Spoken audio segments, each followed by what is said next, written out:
Big boss house లోకి 4వ వారానికి సంబంధించి ఒక సర్ప్రైజ్ నైతే ప్లాన్ చేశారు బిగ్ బాస్ టీం వాళ్ళు. నాగార్జున గారు బిగ్ బాస్ టీం వాళ్ళందరూ కలిసి ఈసారి స్టేజ్ మీదకి ఒక పెద్ద సెలబ్రిటీని తీసుకురావాలని ప్లాన్ చేశారు. ఆ సెలబ్రిటీ ఎవరో కాదు, జూనియర్ ఎన్టీఆర్. ఇక వీకెండ్ ఎపిసోడ్ కి సంబంధించి స్టేజ్ నైతే రెడీ చేయడం జరిగింది. డాన్సర్స్ తో కలిసి ఎంట్రీ ఇవ్వబోతున్నాడు జూనియర్ ఎన్టీఆర్. ఇక ఎవ్రీ వీక్ లా కాకుండా ఈ వీక్ అయితే కొద్ది ముందుగానే వీకెండ్ ఎపిసోడ్ నైతే ప్లాన్ చేసేసారు. దీనికి సంబంధించి షూటింగ్ కూడా స్టార్ట్ అయిపోయింది. ఇక జూనియర్ ఎన్టీఆర్ గారు కూడా ఒప్పుకోవడంతో అన్నపూర్ణ స్టూడియోలోకి ఎంట్రీ ఇచ్చారు. ఇక స్టేజ్ మీదకి గ్రాండ్ వెల్కమ్ పలికేశారు నాగార్జున. దీంతో అక్కడున్న ఆడియన్స్ తో పాటు లోనున్న బిగ్ బాస్ కంటెస్టెంట్స్ కూడా ఫుల్ ఖుషి అయిపోయారు ఎన్టీఆర్ ని చూసి. ఇక నాగార్జున హౌస్ లో ఉన్న ఒక్కొక్కరిని ఎన్టీఆర్ కి ఇంట్రడ్యూస్ చేయడం జరిగింది. అయితే జూనియర్ ఎన్టీఆర్ ఆల్రెడీ హోస్ట్ గా సీజన్ కి వ్యవహరించిన సంగతి తెలిసింది. కానీ ఎక్కువగా నాగార్జున గారే వ్యవహరిస్తారు. ఇక జూనియర్ ఎన్టీఆర్ అయితే నాగార్జున్ ని అసలు మీరు హోస్ట్ గా ఎలా చేస్తున్నారు అంటూ నాగార్జున అడగడం జరుగుతుంది. ఇక ఈ మాటలు విన్న కంటెస్టెంట్స్ అందరూ కూడా మీరుండండి ఈ సీజన్ కి అంటూ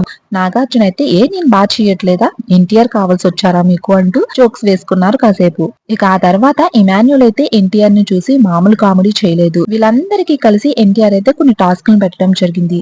ఆటపాటలతో కలిసి హౌస్ తో పాటు ఆడియన్స్ కూడా చాలా ఎంటర్టైన్మెంట్ చేశారు సెట్లు. ఇక అంతేకాదు ఎన్టీఆర్ స్పెషల్ కాబట్టి ఒక ఛాన్స్ కూడా ఇవ్వబోతున్నారు నాగార్జున. అంతేకాకుండా సండే ఎపిసోడ్ లో మాత్రం ఒక డబుల్ ఎలిమినేషన్ కూడా పెట్టేబోతున్నారు. డబుల్ ధమాకాల ఎలిమినేషన్ అండ్ సర్ప్రైజ్ తో పాటు బిగ్ బాస్ టీం వాళ్ళైతే 4th వీక్ కి సంబంధించి ఎపిసోడ్ అయితే ప్లాన్ చేసేసారు. మరి నెక్స్ట్ వీడియోలో ఏం జరిగింది, డబుల్ ఎలిమినేషన్ లో ఎవరు ఎలిమినేట్ అయ్యారు, లేదా సింగిల్ ఎలిమినేషన్ జరిగిందా అండ్ ఇంకెన్ని మరిన్ని అప్డేట్స్ కోసం మన ఛానల్ ని సబ్స్క్రైబ్ చేసుకుని పక్కనే ఉన్న బెల్ ఐకాన్ ని యాక్టివేట్ చేసుకోండి.